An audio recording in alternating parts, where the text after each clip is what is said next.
Welcome back. October marks a year since the devastating massacre, and the Middle East's downward spiral into violence are showing no signs of abating, with tensions escalating towards a potentially wider conflict.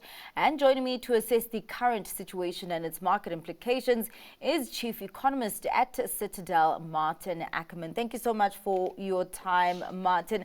It's actually quite interesting because this is not the first time that markets have been hit by war in recent times, or had actually dealt with war in recent times. Of course, we did have the start of the Russia-Ukraine war in early 2022, still ongoing. If I'm correct, I think today marks the 956th day of war. But has there been any difference in economic implications between the Russia-Ukraine war and the war in the Middle East? Yes, I think, if we think Russia, Ukraine, both those countries are bigger commodity players globally. So when that happened, Ukraine, major grain exporter, sunflower, Russia, obviously oil and gas. So much bigger supply shock to the world. And that's why we had the inflation shock that we've been fighting for the last 2 years. So markets on that kind of outbreak really reacted quite negatively, concerned about global supply around those commodities. This time around, we're, like you said, a year down the line. If you look at markets are at an all-time high. The only thing that's showing that there's a little bit of concern is the gold price. The gold is normally a geopolitical hedge, and that done extremely well. So given the commodity spectrum, very different reactions to the markets. Doesn't mean that an escalation in the Middle East can't cause a similar kind of reaction. Now, if I think about just the kind of commitment all around the world in terms of what's happening in the Middle East, just take over the weekend in Cape Town, the marches that's taking place. From a emotional point of view, the Middle East is much more interconnected globally into other societies and countries. And that's why a increase in the conflict can really spill over into the rest of the world. Maarten, it's really been interesting to see knee-jerk reactions of certain assets and commodities at certain periods of time during the Middle East war and the escalations. And obviously, the one with a lot of focus is oil. Because of the impact that it has on inflation. You talk about just the supply shocks from the Russia-Ukraine war that did have an impact on the inflation picture. Just looking, though, at how the inflation picture has gone, and particularly zooming into fuel inflation, it would seem that over the last year, there hasn't really been any impact, because we are seeing that inflation actually going down. What's your take of the movements that we have seen there? So if you think about inflation globally, it is moving closer towards central bank targets. That's why we're starting to see the first rate cuts. Base effect coming into play there, but also a reduction in food and energy costs. Think about the oil price specifically, that came down very nicely. Even here back home, we got used to lower petrol prices on most Wednesdays. Also blessed by the stronger rand.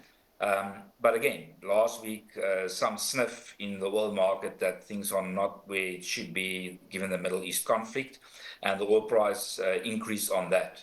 Now, Iran being there, the involvement in this conflict, that's where the concern is coming from. But they still, it's important, but it's only 4% of global supply. So that can easily be, taken over by OPEC if they're willing to produce or supply more. But nevertheless, given that it is one of the global oil suppliers, you could clearly see that the oil price and the market didn't like that. So the inflation story on the back of that is to say, well, that can probably add to sticky inflation going forward, which again is potentially slowing central banks' ability to further cut rates, or at least at the speed that they've been doing so far. Well, in this kind of environment, Maarten, you would think that investors would be flocking towards the safer assets. You spoke about safe haven asset gold, which actually hasn't really moved much. And then you also look at the dollar. And then you would think that maybe could have an effect on the riskier assets. So there could be this kind of battle between your safe haven assets and your riskier assets. Has there been a big difference in terms of investor appetite for these these different areas of, the investment landscape? So a little bit over the last week. The rand is always a risk indicator. So there's trouble ahead. The rand takes a bit of a knock. It is that canary in the coal mine for a lot of emerging markets, and we see that in the movement in the rand. So we were on our way to get below 17, and now we're back, at 17.50. So that was, investors moving back to the dollar, which is typically a safe haven asset, impacting not only the rand but other emerging market currencies as well. The gold last week, not big moves, but like I said, a lot of that came throughout the year. So at the moment, it's as if investors are saying, well, we've seen this for a year. There is definitely still a risk that it can escalate. But if we don't have certainty around that, we're just going to invest as is and continue doing what we've been doing. And for the last year, if you think about global equity markets, that's not really a reflection of a world that's battling not only one, but a couple of conflicts around the world. So it's as if investors are ignoring it for now, until we do see that the escalation gets broader and bigger, and then probably some of these safe haven assets will even perform even better from these levels. Well, with all this uncertainty, whether there could be an escalation or not, what do investors need to be cognizant of when they are doing their asset allocations, and particularly in the local market? Yeah, I think we always believe in diversification.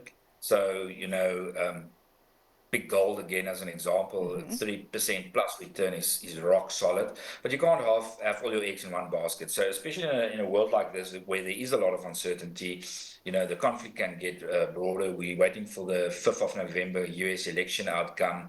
So we've got our own medium-term budget policy at the end of the month. So a lot of things that can, really cause further volatility in the market. So if you're facing that kind of uncertainty, make sure that you know what you want to achieve. Look at the opportunities on the table. I think fixed income or yield products, whether you talk about the government bonds locally and cash, even with our rate cuts, are still very attractive. So make sure that you're in those kind of safety assets, and then diversify across as much as you can. We are benefiting at the moment. When I say we, South Africans, with the JSE, the rand still celebrating the optimism after the election outcome.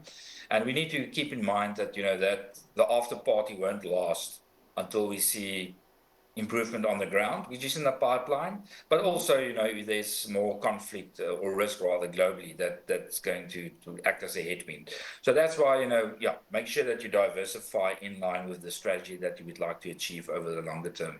All right. Well, thank you so much for your time and giving us insights on that landscape, Maarten. That was Chief Economist at Citadel, Maarten Ackerman.